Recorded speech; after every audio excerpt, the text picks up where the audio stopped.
Hello, everyone, and welcome to today's webinar discussing the new MSL board certification. My name is Samuel Dyer, and I'm the chairman of the board for the Medical Science Liaison Society. For those on the line that don't know, the MSL Society is a 501c3 nonprofit organization and the only organization dedicated to advancing the global MSL profession by helping MSLs and managers become more effective in their careers. And our goal, of course, the underlying goal for our profession and our organization is to advance the profession. We accomplish this by offering numerous resources for the MSL community, including MSLs, MSL managers, and even aspiring MSLs, including, as you can see on the screen, we have over 100 MSL presentations by MSL leaders, a free mentoring program for those new hired MSLs and managers, and over 80 original MSL research reports on various topics impacting MSLs, including such things as metrics and KPIs and our global MSL salary and compensation report and numerous other resources. Um, I want to first say that, as some of you may know, the MSL Society has officially registered the first ever International Medical Science Liaison Day, which will occur every year on March 27th, starting, of course, this year, which means today is the first one ever. So, wherever you are in the world, first and foremost, happy International MSL Day. I believe the MSL career is the greatest job in the world. And having an official day dedicated to MSLs is a unique way for us to recognize the profession and raise the awareness of the importance of the global MSL profession. So you can go on the International MSL Day page on the MSL Society and download multiple banners that can be shared on LinkedIn to show your support today. And I just wanted to just real quickly remind everyone that we also have a T-shirt contest as a part of today. So to help us celebrate MSL Day, you can enter our T-shirt contest to win one of these T-shirts by sending us a great photo for one of these three categories. And so you can submit your photo on the website, which is the URLs there at the bottom. And submission deadline is actually tomorrow. So we definitely encourage you to submit a photo, get involved, show your spirit, and help raise awareness for our awesome profession. Another resource that certainly want to mention that the MSL Society offers now is the MSL Journal. We'll be relaunching the journal actually on Monday. So this coming Monday, March 30th, it's going to be a great resource for the global MSL community. In the first issue, we'll have 14 articles from MSLs and MSL leaders from multiple countries. So going forward, we welcome submissions from MSLs, MSL leaders, or those supporting MSLs, including even things like recruiters or third party support companies and anyone else interested in the MSL profession. We certainly are here to discuss a few aspects of the first ever certification for MSLs and MSL leaders. And we have today a great panel with us.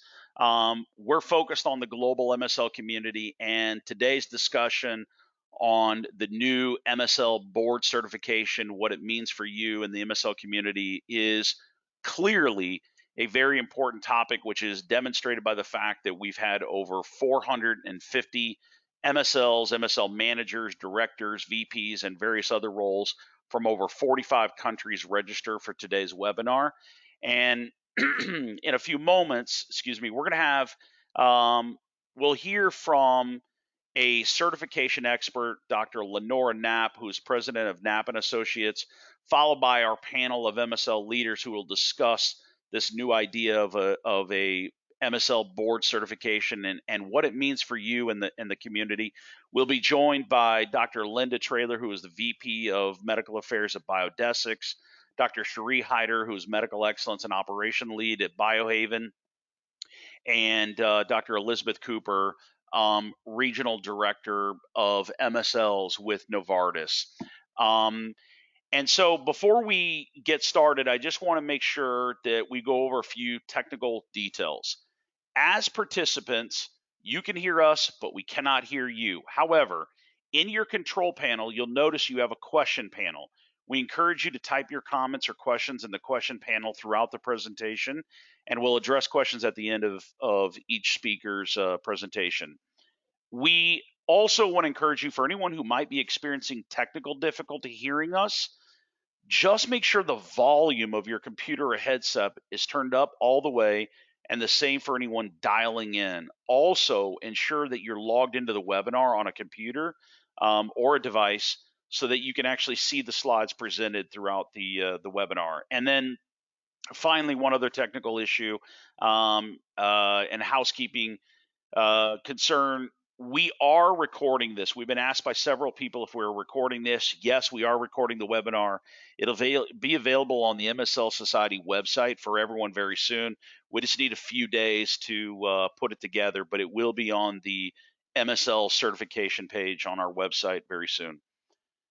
So that leads us to our first presenter, Dr. Lenora Knapp. Lenora is the president of Knapp and Associates, which is a certification consulting firm that has more than 180 credential bodies representing diverse industries. She's over 25 years. She is a second generation certification consultant. Lenora chaired actually the credentialing industry task force, which defined the distinctions between certificate and certification programs, and also chaired the committee which created the first national standard for assessment-based certification programs. She's also the author of multiple books and co-author of multiple books and publications. And she's also the recipient of the Institute for Credentialing Excellence prestigious industry leadership award for innovation in the field. So the MSL Society reached out to Lenora several years ago when we began the certification process, and we've been working with her over the last few years to launch a credible certification program that is actually aligned with international accrediting standards for certification. We couldn't think of anyone more valuable for all of you to hear as an independent expert on what is a certification versus a certificate program, and how the medical science liaison board certification aligns with these standards, and why it's important. I refer to Lenora affectionately as the global freaking global certification expert. That's my title, not her official one. But so Lenora, with that introduction, I'm going to turn it over to you. So I want to start really at the top of this, which is talking about what certification is. And I imagine that some of you are thinking, why is she even talking about that? We all know what certification is. It's those letters or that acronym that you put after your name, and it means that you did something. You had some type of professional achievement other than an academic degree. And it's true that we're a certification society, and we are surrounded by certifications and people that have them. Sometimes we don't even know. I had a gentleman that changed out the battery in my car. And since I'm from the certification world, I said to him, "Are you ASE certified?" And he was so surprised and thrilled that somebody recognized the credential and what it was. And certifications become increasingly popular over the years. The problem is that we have a lot of confusion, both among people that are looking to perhaps become certified and from organizations that actually offer programs, confusion about what certification is. So I wanted to run through and make some distinctions for you. The most common source of confusion is, what's the difference between certification and a certificate program? Now, before today, you may have even thought that a certificate program is the same as a certification program. However, it's not. And when I say that it's not, and I define what a certification is, I am using the definitions and standards that have been created from the certification industry. These are not my personal opinions. So one of the key differences, perhaps the key difference between a certificate program and a certification program is that a certificate program provides you with instruction and training. A certification program does not provide instruction and training at all. A certification program, the focus of that is providing an assessment that is going to determine whether you have the needed knowledge and skills. And that is regardless of how you have acquired them. So we're assessing through certification what you already know. We're not teaching you what you need to know through certification. Samuel, if you could progress. So our goal with the certificate program is an important goal. It's to provide a process through which people can learn knowledge, skills, and competencies. It's about helping people to acquire the knowledge and skills. Compare that to a certification program where our goal is to validate that you have the knowledge and skills, and through a quite standardized and rigorous assessment process. And Samuel, one more time, please. Okay. So the last distinction I wanted to make is that if a certificate program has an assessment, not all of them do, but if it does have an assessment which you have to pass in order to obtain the certificate, that assessment is focused on the learning objectives and the learning outcomes of that particular program. As you can imagine, when we're talking about professional knowledge, skills, and competencies, there are many different perspectives on how you practice a profession, many different things you may need to learn. But the assessment for a certificate program is just focused on what they've taught you through that program. The assessment process in certification is used to assure that you've got the professional competencies that are needed, and it's independent of any specific learning event. So the bottom line is, if a provider of a certification program requires that you take their education or training to be certified, it does not meet the industry definition of a certification program. Or if the program is testing you on their curriculum, it's not a certification program. Doesn't mean that it's a bad program. We definitely have need for people to have a means of learning knowledge and skills and keeping up with knowledge and skills. But it means it is not a certification program by definition. And as I talk further, you'll realize, as somebody who might be a consumer of these types of credentials, what makes certification a bit different from a certificate program.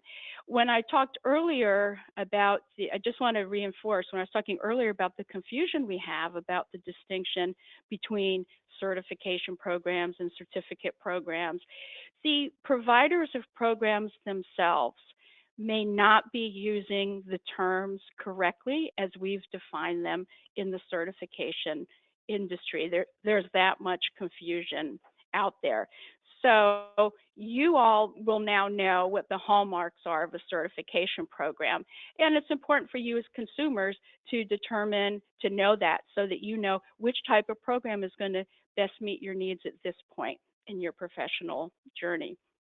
Now, professional associations like MSLS offer certificate programs, certification programs, either singly or they offer both types of programs. Now, the reason professional associations opt to offer certification programs typically that is because the association is seeking to create a program that will assess the full scope of knowledge and skills. They want to verify that the professionals that are practicing under the title of whatever the professional role is do indeed have the knowledge and skills to be able to perform that role in a competent manner. And we know that the full breadth and depth of the knowledge and skills that you need to perform a job role usually can't be obtained just by participating in a single learning program. And certificate programs assess your mastery of the content of that program, as I've talked about before, and rarely is a learning program or a single learning program going to be the definitive source in the industry through which professional competencies are acquired. So associations are often taking a very broad perspective and recognizing that the competencies and knowledge that you need, you get those in many different ways, through formal education, self-directed learning, internships and apprenticeships, mentoring, and work experience. And in many fields, you can't fully master the knowledge and skills that you need without some kind of hands-on real-life work experience. So organizations will choose a certification to be able to recognize the full scope of a profession and that people acquire the knowledge and skills in many different ways. So they are not requiring that you participate in a single type of program to become certified. That's a certification. All right, next slide, if you will, Samuel. Within certification, we have both standards and accreditation. We have a variety of standards that are specific to certification programs that we adhere to, but we also have standards that apply to all types of testing programs that we also adhere to. The standards that we have are all what we would call consensus-based standards.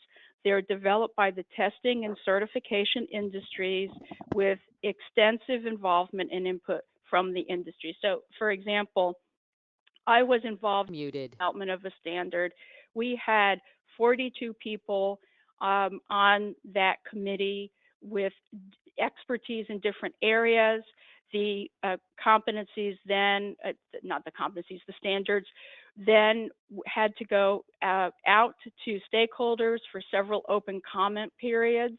And then we had to justify how we responded to all of the comments that we received and feedback that we received from the open comment period. So it's quite a rigorous process, the development of these standards. It's not just a few people getting together to say, you know, we need standards. And the certification standards that we have also serve as the basis for accrediting certification programs. Now the question is, what exactly is accreditation? So I'm going to define another word for you. And Samuel, if you could advance for me, please. So accreditation is a formal, independent process. The institution that is accrediting you is going to be independent, and it has what it is doing is verifying that you've met quality standards. Next click, please.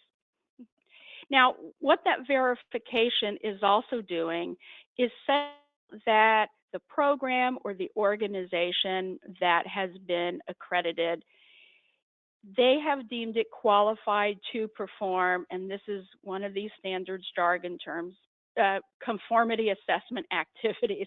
That simply means, if we look at it in our context of certification programs, that if a certification program is accredited, that means an independent organization has determined that it is qualified to assess work-related knowledge and skills. Next. Accreditation processes involve a peer review process. So there's not an organization whose staff goes out and reviews your programs to determine whether you conform to the standards. It's peers from the industry. So in certification, accreditation processes, the peers who are involved in review processes are the test and measurement experts, the people that run certification programs, and others that are intimately involved with the certification process. These would be peers that are not involved with your own organization. And if you could, yes, thank you.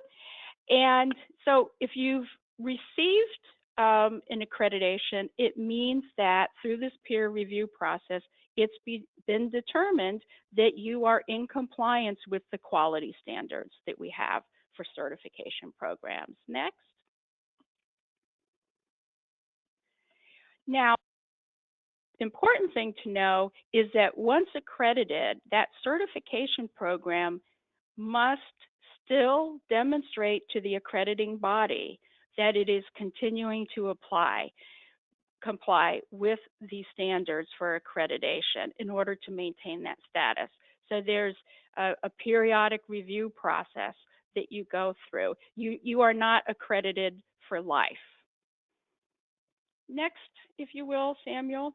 So I wanted to talk a little bit about the standards and accreditation that we have in certification. That's all represented on the left-hand side of the screen.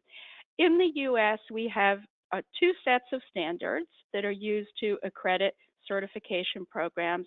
Now, I'm just using the U.S. here as an example because MSLS is headquartered here. This doesn't mean that the accreditation applies only to U.S.-based programs. There are global certification programs such as the Project Management Professional or Microsoft certifications that have been accredited to these standards. We have two sets of standards. They're actually quite similar, and for both of them, the focus is, number one, to ensure that the certification process is fair and reasonable, and that's to protect you, the professionals who are going to seek and ultimately maintain the certification once you've received it. The focus also is to ensure that the assessment is valid and reliable. As scientists, I know you know what that means. So the accreditation process is ensuring that our certification assessments are really measuring what we're saying we're measuring, and we're doing it accurately enough that we can be confident about relying on it. And again, this is to protect you as the professional, but it also serves to ensure that the consumers of certification, so stakeholders like employers, can rely on that credential. Our accreditation standards also focus on making sure that the program is governed in a way that it's not subject to some kind of undue influence or conflict of interest, because we want to be sure that the decisions made by the certification program are truly in the best interest of maintaining a fair and high quality program. So one of the reasons this autonomy is so important is that sometimes you have to make unpopular decisions to maintain the standards for a certification program. And you want to be sure that other sources are, for example, not trying to influence you to not make that tough decision that you need to be made, that you need to make. That's just one example.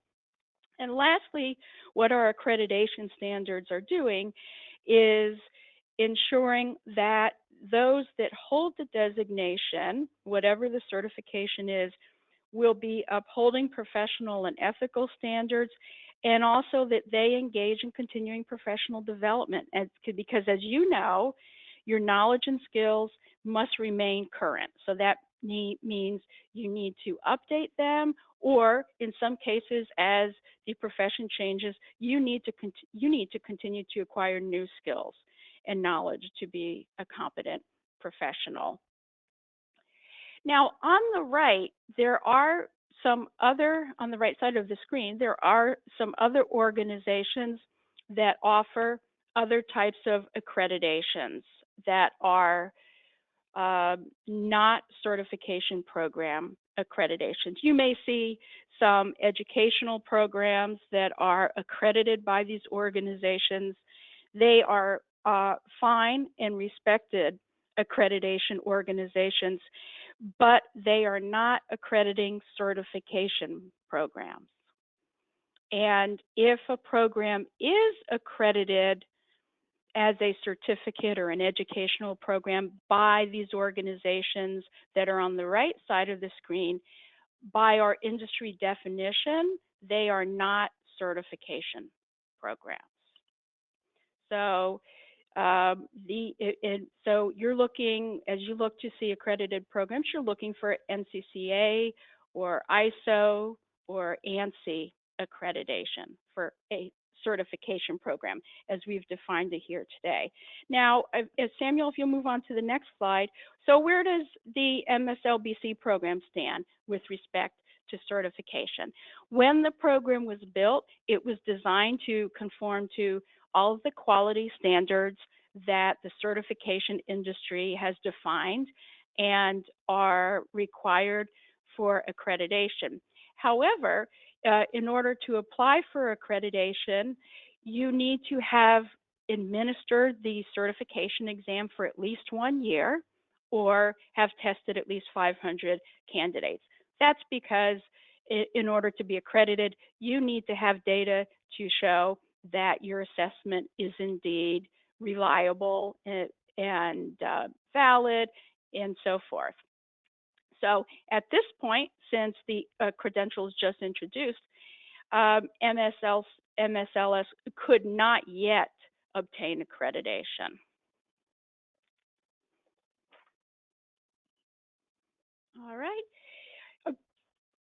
Wanted to kind of compare the type of certification program that is the MSL-BC with others that you may be familiar with, in particular board certification for physicians practicing within specialties. The MSL-BC, like board certifications for physicians, is also an assessment program. It's not a certificate program. It's not a learning program. When you sit for your board certification exams or assessments, sometimes there's written as well as oral and so forth, you are being assessed on what you have already learned, the skills that you already have acquired. That's our definition of a certification program. And so surgeons, internists, cardiologists, and other physician specialists have all been recognized by a certification as we've defined it here, and a certification program that is based on an assessment and does not require that you participate in the organization's own learning program. And in the US, for medical specialty boards, the body that sets the standards for those boards and assures that they conform to those standards is the American Board of Medical Specialties. Not typically referred to as an accrediting body, but is in many ways serving those types of functions. Now I'm going to shift gears and talk a little bit about you and how you as professionals can benefit from certification. We have professions and occupations that are so diverse in the certification world.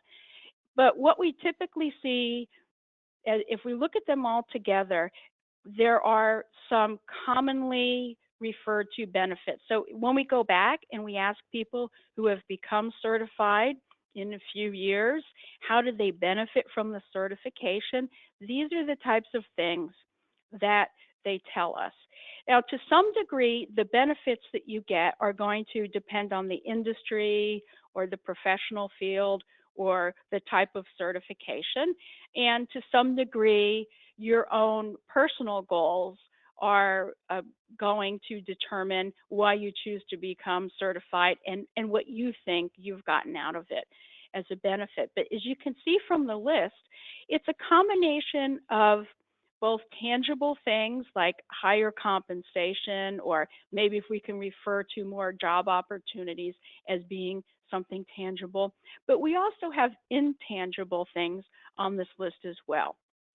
Things like having greater confidence, or and one of the most common intangible ones is the very last one that you see on the right-hand side, which is that by virtue of me deciding to pursue a certification, I prepared for it myself or through other means, and it motivated me to learn things that, while I don't need, let's say, on my job today, are important for me to know. It motivated me to expand my knowledge and skills. And so this is one of the uh, top benefits that people talk about. And the certification itself didn't provide you with the knowledge and skills, but the fact that you chose to pursue it and the preparation that you went through for it. Ultimately, people say after the fact, that was one of the biggest benefits that I got from it. Next slide, if you will, Samuel. Now, how can you leverage the MSL-BC once you've earned it? One of the most important things that you can do to leverage your certification is to make it highly visible, and B, communicate what it means. Now, you can get the letters after your name, and people may know that you have obtained it, and they'll see it and they'll congratulate you, but not really know what it is. We all know that letters after somebody's name and certification means something, but we may not know what this particular certification means. And if that's the case, you won't get the full benefit of the certification. All people know is the letters after your name. So for you to fully leverage the credential, making that credential as highly visible as possible is important. And I'll say that it's not only important for you personally, but the visibility and the value of the credential itself is benefited when you make your credential visible. So MSLS is, of course, promoting this certification, but we know in the world in general and in the certification world that word of mouth, especially among peers and colleagues, can at times be even more effective. So that doesn't mean you're necessarily telling all your colleagues that they need to get it, although you can, but simply the fact that people see that you have the certification and understand what it is ultimately increases the visibility and the value that that certification holds within the profession and the industry. Another effective thing to do in terms of leveraging your credential is to highlight the certification and what its value is to others. So when I talk with my employer about having obtained the certification, or that as part of my performance review, I talk about the continuing education I engaged in to maintain my certification, what you want to do is connect the dots related to what's the value for the person that you're talking to about the credential. So if you're going to use this as a means of advancing your career or job opportunities, most likely you're going to be wanting to talk about what the value of this is to employers. Or if you're talking to colleagues that you think would be interested, you're wanting to talk about this in a way that they understand as a peer what the value of this could be. And it needs to be an ongoing conversation, or it should be. People may not necessarily remember as you come up to your performance review what the value was of that credential and the requirement that you need to maintain your professional development as a result. having that. And I have some detailed things on the slide which you'll be able to receive that basically falls into the strategy that I've just spoken about.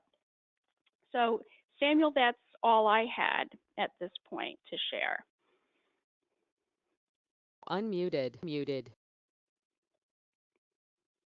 Very much, Unmuted. Lenora, for that great information. I think it's certainly clear now, and we got a little bit of clarification on certification versus certificate programs and accrediting, and if I think that was really good talking about the whole idea that if you see a program out there and they're not accredited for certification program by these two or these other bodies, then it's clearly not a certification program. So I think you cleared up a lot of things. I've got a couple of just questions. We've got a lot of questions. I know we're running over. And for everybody who is on the call, we are probably going to go a little past the 2 o'clock timeline. So I would encourage you to stay on if you can. Lenora, my first question, and we'll try to make these quick. We got a couple of questions in, but I have one first, is what does the research actually tell us about how professionals actually benefit from becoming certified? Mhm. So the list that I had put up about the benefits from certification, those came, much of that came from the individuals that obtain the certification themselves. So that's a firsthand report of how people thought they benefited from it. And then there's another set of research related to how employers value certification, and as a result of that, may be more likely to hire somebody, promote somebody.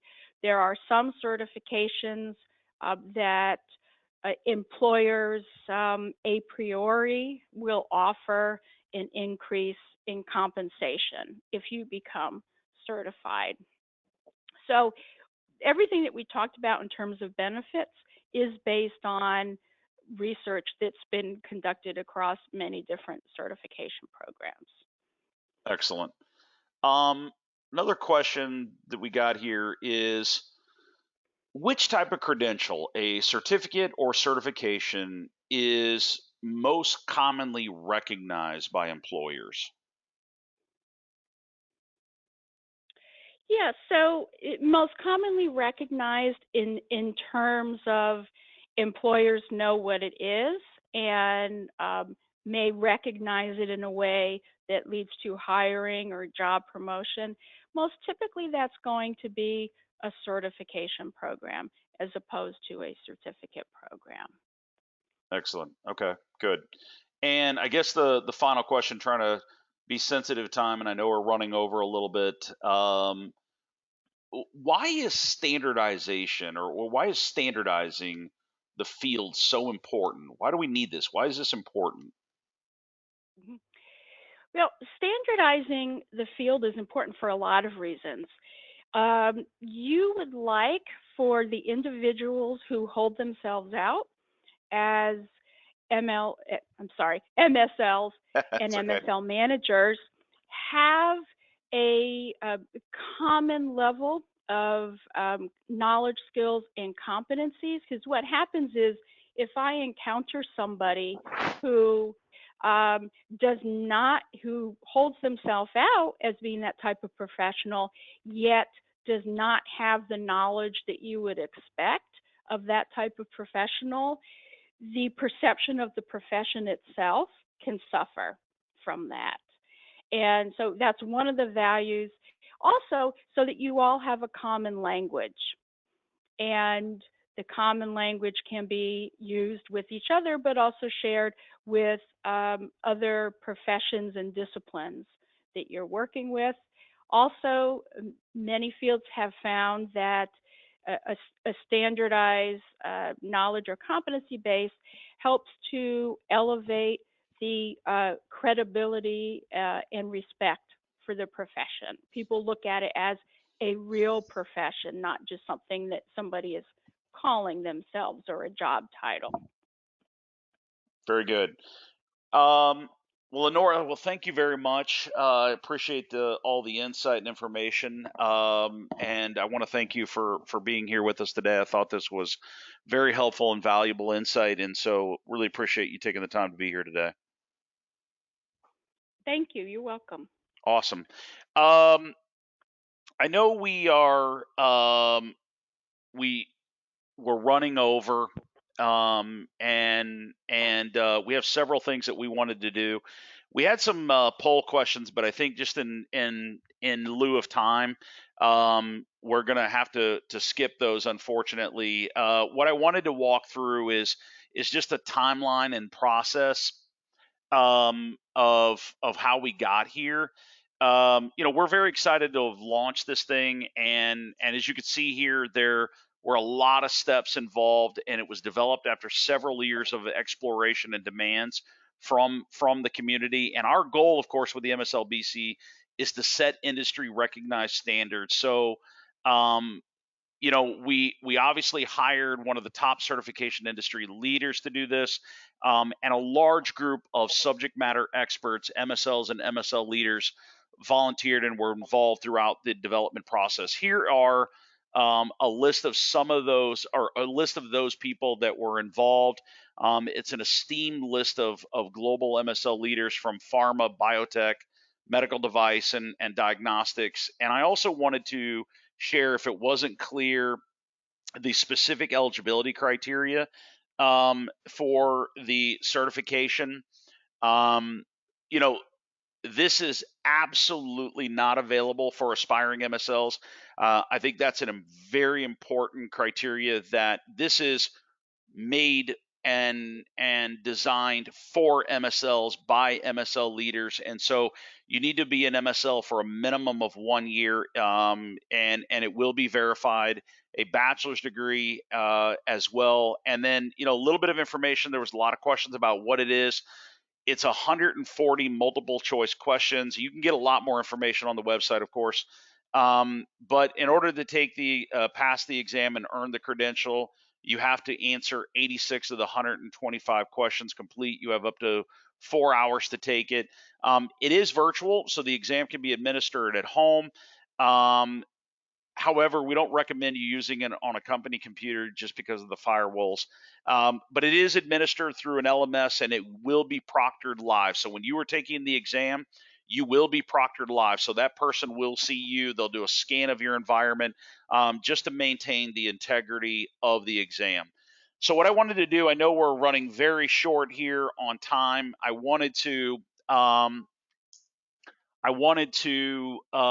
certainly have our esteemed panelists, some of the actual three of the MSL leaders that were involved in the development of this. I have several questions for them, and I know some of them have a hard stop, and so we wanted to get through these four questions. We'll try to get through as many of them as possible.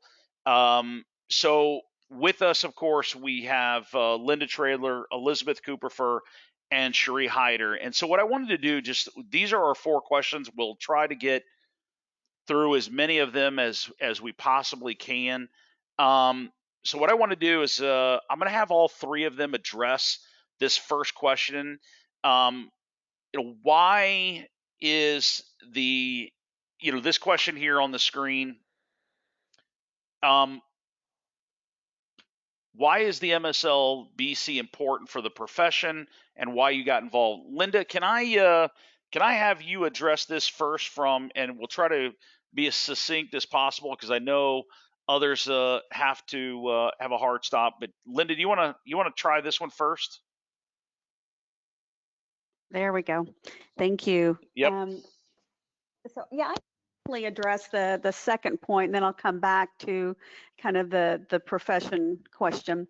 So I am a nurse by background, and I'm very familiar with certification program and how it affects the nursing profession. So and also medical. And in the beginning, I really didn't think it was possible or really needed for the MSL profession. And it's because I felt that there were so many different entries into the profession and different ways in which the MSLs were utilized in each of the companies. But going through the process, so I jumped on because I thought, well, this can't be done. So then, you know what, I'm going to get in here and find out what I can learn about it and be a part of it, and have my opinion. So what I found out through this long process of going through setting the domains and preparing the questions and the process is that it really can be done, and it can be done very well. And I think that leads to the fact that I believe that if you can, the fact that we were able to pull this together and be able to have these standard questions that affected MSLs, internationally, was a great feat. And I think now that actually contributes more to the MSL becoming a profession. So that's kind of, my entry into it and why I feel like it's important. Excellent. Thank you for that, Elizabeth. Cherie, do you want to comment on this? Yeah, sure. Can you hear me? Yep. Okay, super. So the reason why I got involved is that I've been doing this now as an MSL and leader for about 18 years. And I've certainly seen how MSL roles have evolved from a very early stage where there was really not a lot of structure to the point where there is quite a bit of structure in most companies. But what I've noticed is that a lot of times what MSLs are getting coming in the door is a lot of training related to therapeutics and product, but not really a lot of focus on the MSL skill set or role itself, and understanding of the bigger picture from drug development, regulatory, those pieces. And what this certification does is give you that broader understanding of what somebody's skill set and capabilities are beyond the scope of just knowing a product or therapeutic area. So I think that it's fundamentally important, particularly relatively early in someone's career, but certainly gives people an appreciation for how much value somebody can bring to the table when they are in fact certified at this level.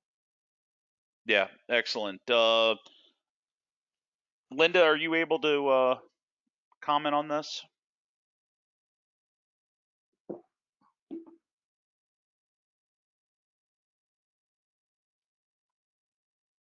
I think we're having some audio problems with Linda. Let me go on to the next question, and as Linda's figuring that out, I guess if you both, Cherie and Elizabeth, can address this as well. How is the MSL-BC? How will it impact the profession? Cherie, maybe you can take this one first. Sure, and certainly it elevates the profession first and foremost, because having a certification threshold competency is something that people can rely upon. People can look to that, and if I'm hiring somebody and I look at the resume, I see a lot of experience, but I may not really get a good sense of what their competencies are related to the MSL role itself. So having this certification would give me a lot more confidence in hiring somebody that I didn't already know and have experience with when I'm trying to make a decision between somebody who is certified and someone who's not. Excellent. Elizabeth? Right, Cherie? I definitely agree with Cherie. I think the most important thing that it does is that it brings us together as a society, and it elevates the role. We talk about the role and the differentiating of the role, but bringing it into, when I think about nursing, a nursing profession, we're bringing us all together, and I think it helps to maintain the integrity of the role as well. Excellent. This is Linda. Can you hear me now? Yes, I can. Yeah. Do you want to jump in here? Sorry, I had to hang up and dial back in, but are we on the question that's on the screen? Yep. You bet. So I'll combine this answer with the importance of this as well. The impact, I think, is fairly straightforward. The impact is that the MSL role used to be, I think we all refer to it, for those of us who've been in it over 20 some odd years, used to call it the best kept secret, because it is one of the best professions. It is no longer a secret, and the number of candidates and the people wanting to get into this field has just exploded. So I think we're at a point in the evolution of any sort of new-ish career is that it's time to standardize so that we kind of have, as Lenora was pointing out, a standard language that we all understand what it means when we say an MSL. So I think the standardization element of it is very key. The other aspect of why is like Cherie and Elizabeth were saying, is I had no idea, zero idea what was involved. And if I had not gone through this process, when I saw all of these initials after people's names, I would have assumed a certain level of rigor in the process. Now that I know what's involved, I actually will probably go look things up now when I see these initials. And I have taken so many certification programs that if I listed them all after my name, I mean certificate programs, certificate of training, that if I listed them after my name, it would fill up an entire page, because I've been in industry for 20 some odd years and I've taken a number of really great courses and I value them. I highly recommend you put them on your resume. If you've done the work and completed a meaningful certificate of training program, please do. I would look at that as a hiring manager.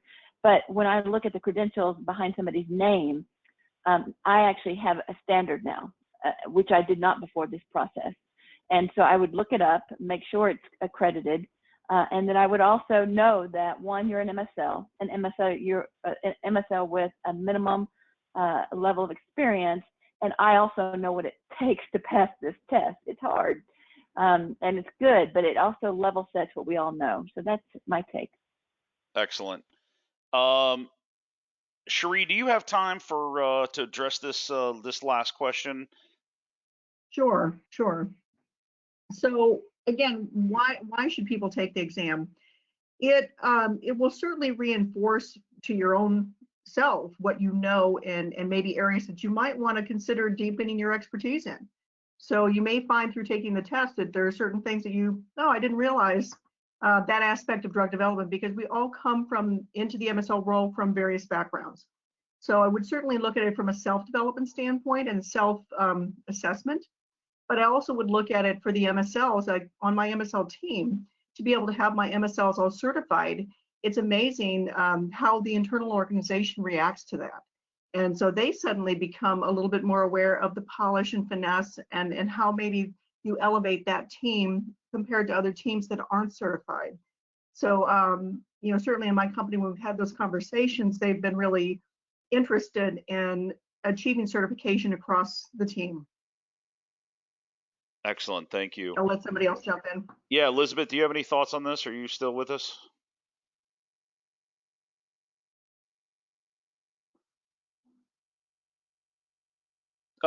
Linda, can you talk about this? Yeah, I agree with Cherie. I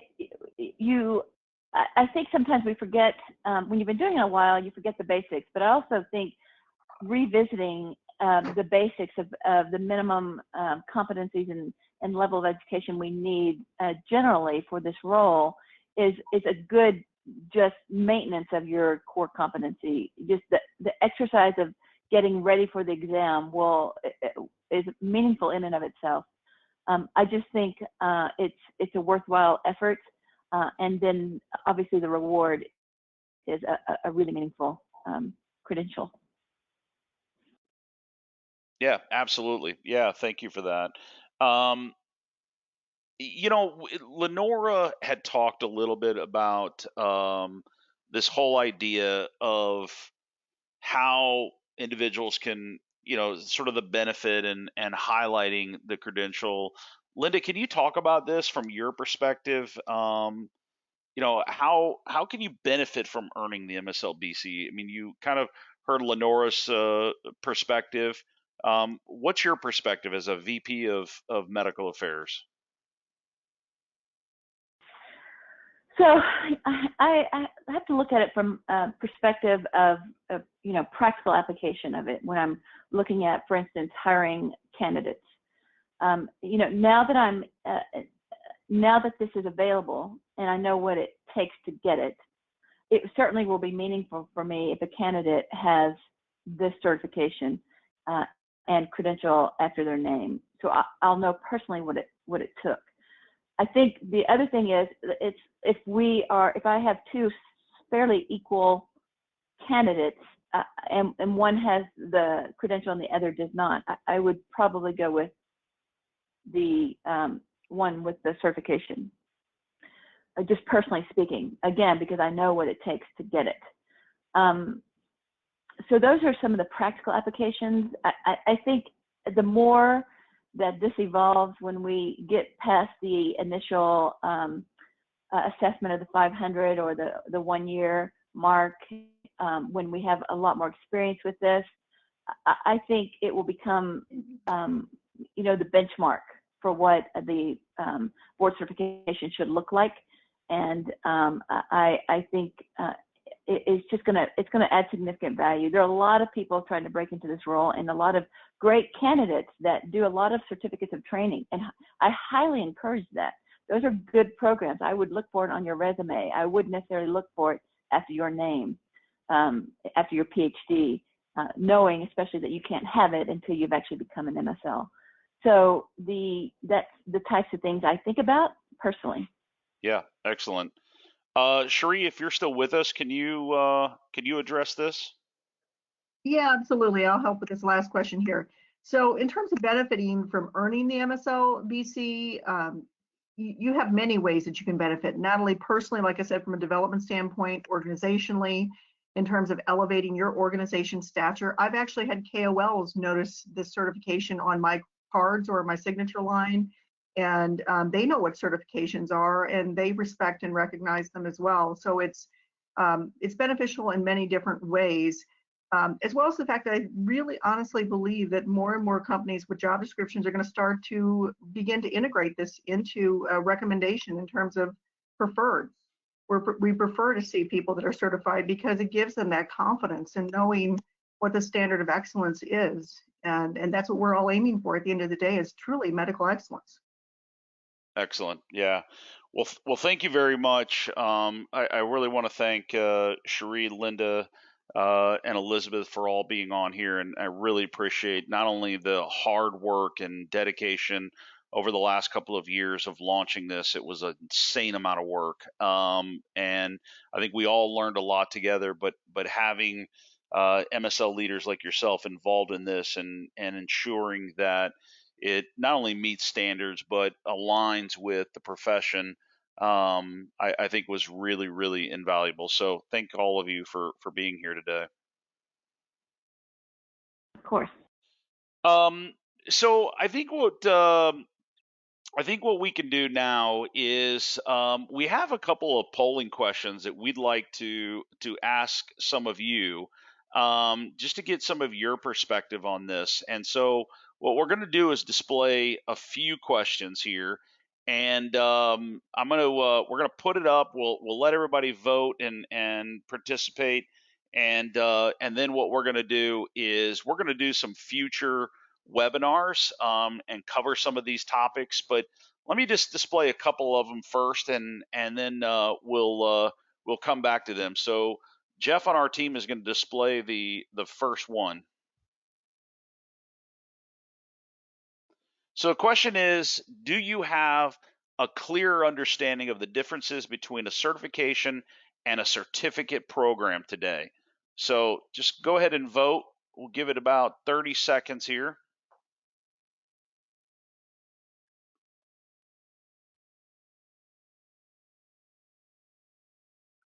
Okay, and let's display the results. Wow, excellent. So 94% of you said you have a clear understanding of the difference between a certification and a certificate program, and can understand and hopefully be able to differentiate them when you hear those terms out on social media and elsewhere, and when you're trying to educate yourself. Let's do another one here. If we could display the next one.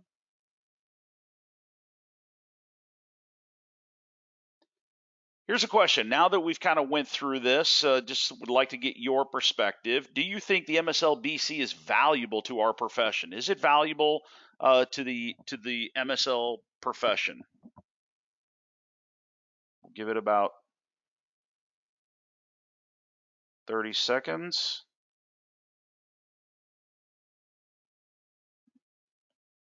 Okay, and let's display the results. Interesting. So vast majority of you, 66, said yes. 30% of you said I'm not sure. So it looks like we've got some education still to do, and maybe this is where all of you could come into play, where maybe you could send us information on what type of educational materials we need to create or clarify what are some of those questions. Let's do another poll.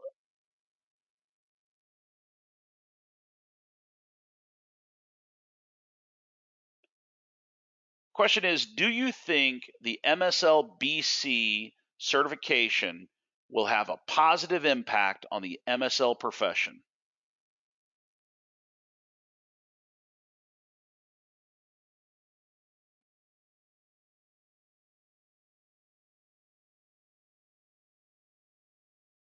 Display it just for a few more seconds.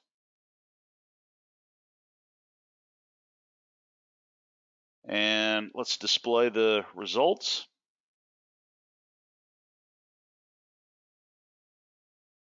Interesting. Again, majority said 52%, but again, it's that very large percentage of 44, I'm not sure. So again, I think this is part of your job as well to help us make sure that it does have a positive impact. And maybe is that educational materials? Is that how do we position this? Is that why do we need this? Certainly, you can help us address those concerns if you have them. And I think we have one more poll here.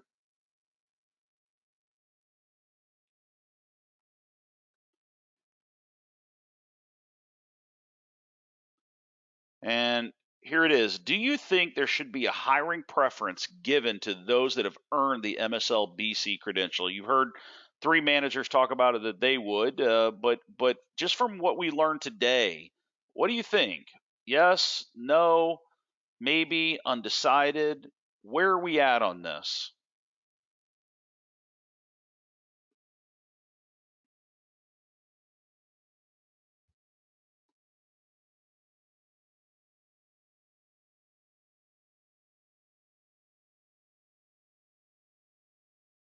Okay, let's display the results.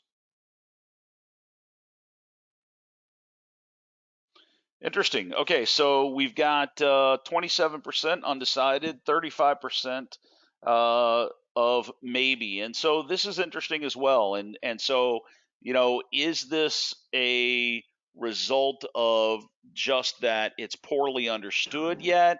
We don't know how to place it. We don't know how to position it. Lack of educational materials, and so again, I think this is where certainly you guys can help us. So thanks for displaying that, Jeff. So, again, I want to certainly thank all of you guys for being here today. Again, International MSL Day. Go out and or go out, meaning after the end of this call. Most of us aren't going anywhere, but celebrate and post some great photos and use the hashtag International MSL Day. Share spirit, raise profile of our profession. Many of you also, I just want to mention this, know that the MSL Society is conducting a survey to gain insights into the current COVID-19 pandemic and how it's impacting the activities of MSLs globally.